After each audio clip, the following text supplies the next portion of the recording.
మీకు సమస్యలు ఉండనని నేను చెప్పను. ఎవరికి లేదు చెప్పండి సమస్య? ఎవరికి లేదు పోరాటాలు చెప్పండి?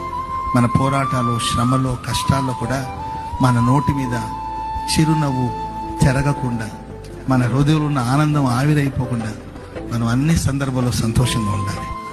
మన సంతోషాన్ని ఎవడు పాడు చేయడానికి మన చోటు ఇవ్వకూడదు, అవకాశం ఇవ్వకూడదు. మీ యొద్దే ఉంది.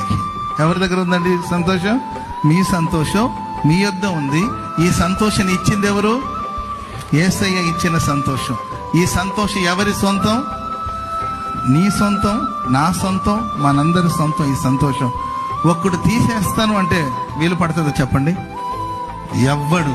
వాడు ఎంత ట్రై చేసినా మీ యొద్ద నుండి ఎవడు మీ సంతోషాన్ని ఎన్నటికీ తీసివేయడు. స్తోత్రం చెప్పడం గట్టిగా.